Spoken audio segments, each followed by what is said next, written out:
I woke on a platform made of something that felt like glass but shimmered like liquid. The air smelled faintly of citrus and metal. Above me stretched a sky of shifting colors, violet, emerald, sapphire, swirling like oil on water. An entire alien city spread out around me, glowing with soft bioluminescent accents. Towers curved like seashells. Roads were woven with translucent fibers that pulsed as beings moved beneath them. Creatures with silver hair and lavender skin floated by on platforms, their eyes luminescent like stars. And standing before me were 3 massive armored guards, each at least 8 feet tall, wearing geometric armor that looked grown, not forged. Their spears hummed like they were alive. One spoke in accented but perfectly understandable English. "You will come with us, human Elijah Carter. Queen Seralith awaits." I blinked. Queen who? Wait, what is going on? Why me? They didn't answer. Instead, the road lit up ahead of us, guiding us toward a palace that glowed like a massive jewel carved into the side of a floating cliff. As we approached, I realized something chilling. Everyone we passed stared at me, not with hostility, not with fear, but with expectation, as if they already knew why I was here. And I didn't. The guards led me into the palace, a massive hall whose floor cast faint ripples with every step, as though we walked on water that had been persuaded to behave like stone.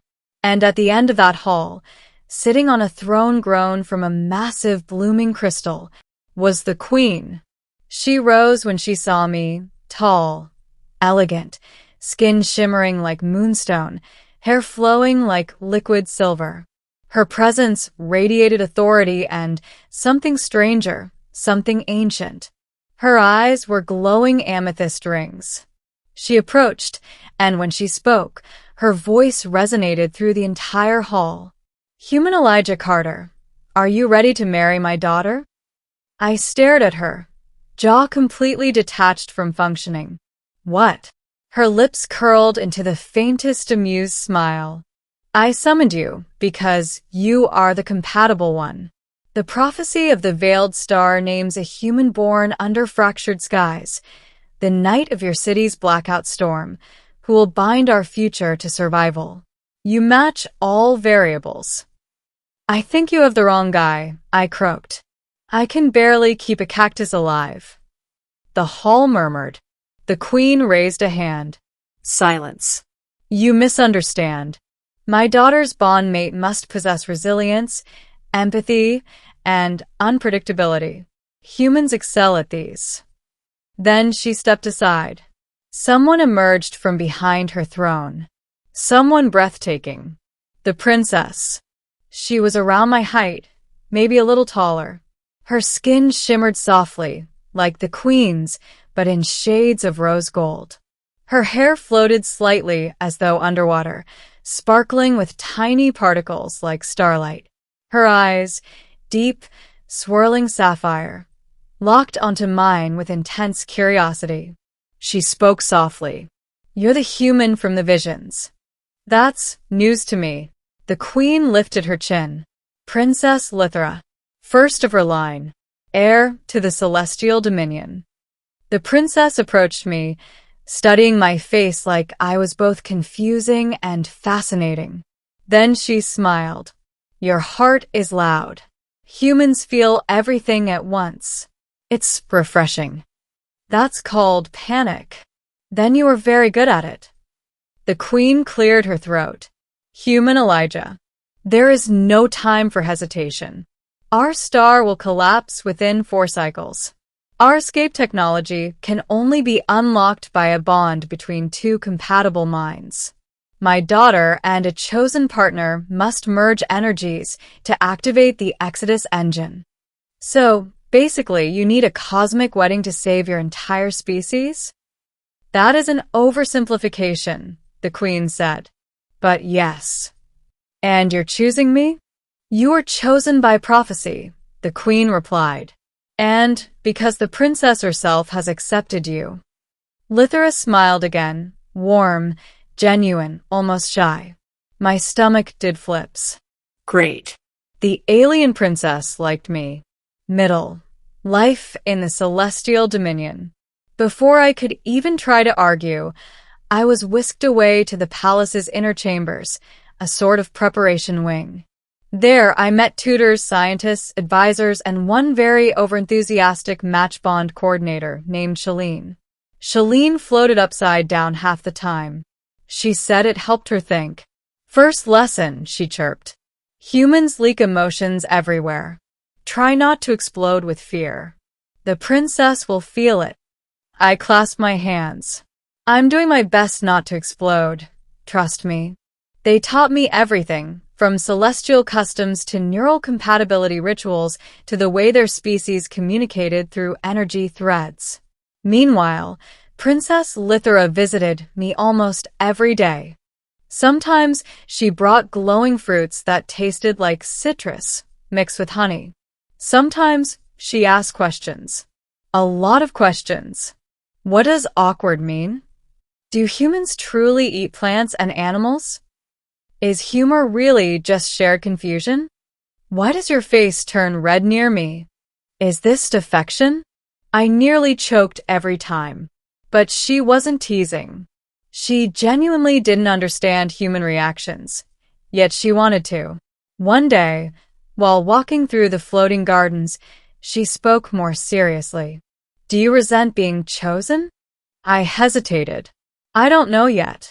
You wish to return to your world? Of course.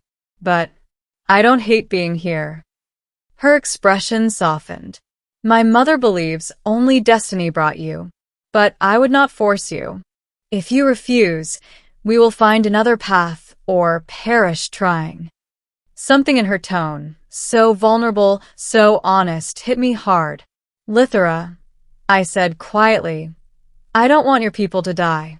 I don't want you to die. Her eyes widened, just slightly. For the first time, she took my hand. Her touch was warm, sending a faint hum through my skin, like gentle electricity tracing my bones. Then stay, she whispered. I didn't answer. Not yet. But I didn't pull my hand away either.